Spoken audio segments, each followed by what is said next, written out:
السلام عليكم ورحمة الله وبركاته. ازيكم عاملين ايه؟ اللي مهتم بالجديد والمفيد فعلا من التطبيقات اشترك في القناة وفعل زر الجرس عشان يوصلك كل ما هو جديد ومفيد فعلا من التطبيقات في القناة. عندي اضافك التطبيقات الحديثة اللي بتسهل عليك حياتك اليومية، تطبيقات الفيك وكمان التطبيقات الهاكر. النهاردة ان شاء الله مع شرح تطبيق جديد هو اسمه وان كلين برو انتي فيروس كلين. التطبيق ده مساحته 27 ميجا، محمله اكتر من مليون شخص. التطبيق ده تطبيق انتي فيروس، تطبيق بيقدر يشيلك اي ملفات ضارة على جهازك او موبايلك المحمول، بيقدر يشيلك اي تطبيقات ضارة، بيقدر يشيلك اي لينكات انت دخلت عليها مثلا مبعوتة لك على الواتساب، مبعوتة لك على الانستجرام.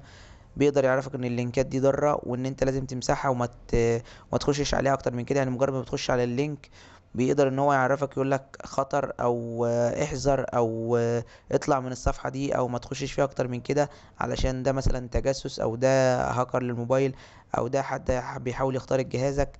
كمان لو دخلت على اي لينك من على جوجل مثلا، دخلت تعمل سيرش عن اي حاجة، والاعلانات اللي هي بتيجي مثلا خلال ان انت بتبحث عن اي شيء، لو دخلت برضو على اللينك من الحاجات دي بتلاقيه برضو. لو اللينك ده فيه مشكلة او خطر او فيروس او كده، بتلاقيه التطبيق بيعمل لك حظر او انتبه ان في خطر بيحصل للجهاز بتاعك، او الجهاز بتاعك بيخترق، او الجهاز بتاعك حد بيحاول ان هو يسرق الايميلات، او حد بيحاول ان هو يدخل على الايميلات بتاعتك او الحسابات بتاعتك الشخصية. ده كده الغرض من التطبيق. مشكلة التطبيق ان هو بيكون باللغة الانجليزية مفيهوش لغة عربية، بالاضافة لان التطبيق بيكون فيه اعلانات وبيطلب منك الاشتراك وشراء التطبيق عشان تقدر تستمتع بكل مميزات التطبيق. بس كده، ده يعتبر ابسط شرح للتطبيق بالنسبه للمميزات والعيوب.